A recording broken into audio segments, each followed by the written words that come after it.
Microsoft is touting that Xbox Series S and X are their fastest selling consoles ever. Today, we're going to be talking about the Microsoft reports and the financial side of things, looking at how Game Pass is performing as well as the consoles in this past year and what it might look like going into the rest of 2021 and into the new year. That episode for all of you is right now.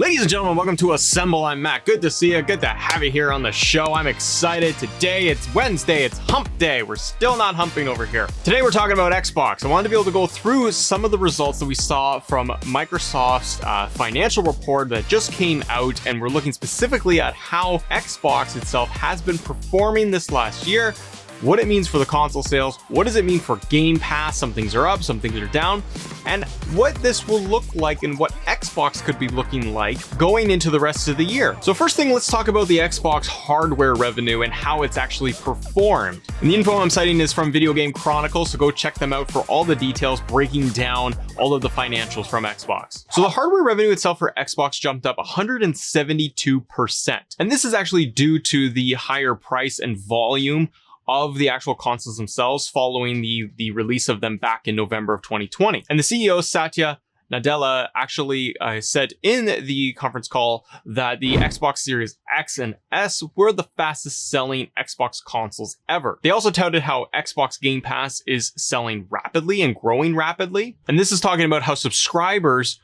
are playing 40% more games and spending 50% more than non-members of Game Pass. So anybody that is just casual within the ecosystem itself are kind of jumping in and playing some of their titles, and it would kind of make sense that if you use Xbox very casually, you might use it as a third-party gaming machine, and you don't really get into Game Pass very long. But what they're showing here is that folks that are subscribed to it are playing a ton and they're using the services and they are buying more and spending more when it comes to Game Pass. Now, they did say how with Game Pass being up in terms of revenue and their first party lineup and everything is doing well and very strong there on the gaming front. Microsoft said that actual gaming and revenue content was actually down 4% or about $128 million year over year. And they're touting how this was due to the lackluster performance of third-party titles, but that, first party seems to be doing really well, and that's what's going to continue things to grow.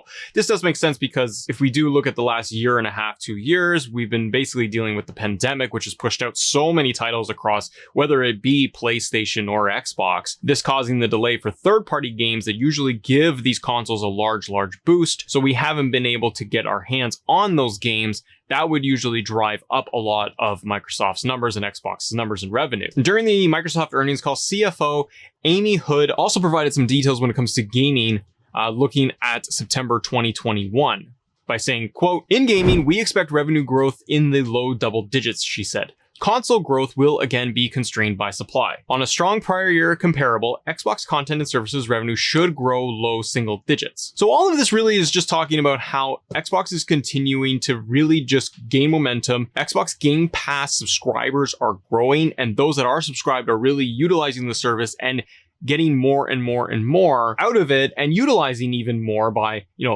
buying add-ons, DLC content. And once they get into the ecosystem and start using Game Pass, that they're really engaged. And this goes on to my other point that I wanted to mention in this episode is how what I feel Xbox and what Game Pass is doing so successfully is that it's giving games so much extra exposure to titles on the Microsoft side, on the first party side, that a lot of gamers may not necessarily go out of their way to play if this was last generation. The game that I wanted to point out was Flight Simulator. So the brand new Flight Simulator has come out with the Xbox Series S and X updates, the graphics. It is getting scored phenomenally. It's a beautiful game. I've loved it so far, being able to just fly around, and I've taken trips from, the Bahamas, and I've gone over from Toronto to Boston and all this stuff. And I'm terrible at flying and I've crashed my plane a bunch, but it's been really, really fun.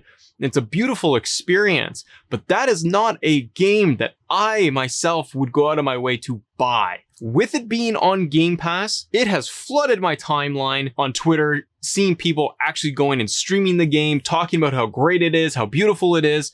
And I really wonder if a title like that, for example, would be successful if this was last generation and it cost you $59.99 or more. I don't think a lot of gamers would be going out of their way to play a title like that had it not been for Game Pass and allowing us to experience titles like this. It opens up the doors and the floodgates for so many more gamers to be able to come in and play casually and jump into a title like Flight Simulator and try it out. And if they don't like it, they get rid of it and they might jump in a couple of months later. Or they might go off and try other simulator games like Farming Simulator if they wanted to do that. Stuff that they may not have experienced in the past. Now, Microsoft did mention how they're still going to be dealing with the scarcity of the actual rollout of more consoles out in the wild going into this year. And again, based on the actual supply and demand, that's what's going to be really hindering it if they're not going to be able to get as many consoles out there. But this may not hurt Microsoft and Xbox that much because of what they have done with cloud gaming and with Game Pass over the last year especially. Because they have put so much emphasis on Game Pass and cloud gaming now out there, being able to play on any device, being tied to the physical console is not necessarily their way home anymore.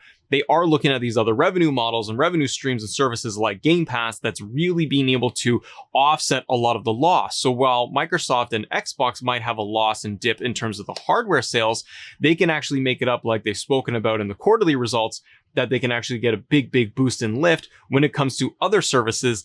And specifically, when we look at the next round and next lineup going into the fall for the Microsoft and Xbox first party titles that are coming out, when we look at Halo Infinite, Forza, Starfield, all of these games are going to be absolute hits and bangers, whether they are, absolute 10 out of 10s or they're average to good games. They're still going to garner a lot of conversation, attention.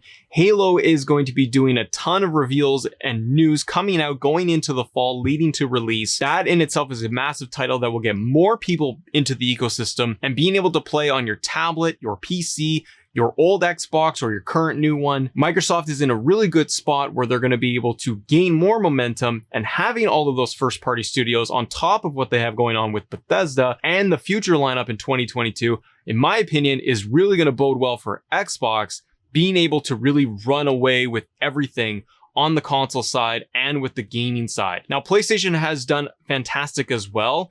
Their AAA first-party games are no slouch. Games like Ratchet & Clank are amazing. We are looking to see what maybe the next Spider-Man will be down the road. There's a lot to look forward to when it comes to PlayStation. But right now, Xbox really feels like they have dominated the gaming landscape on the console side by doing a ton more promotion, marketing, and showing gamers why Game Pass is a great value for them to be able to jump into games, like I said, like Flight Simulator that just came out, to be able to try it, jump in, taste it, and jump out if they want to. And when we look at the breakdown here of Microsoft's gaming revenue and what their kind of big wins are, we see that we have gaming revenue grew 11%.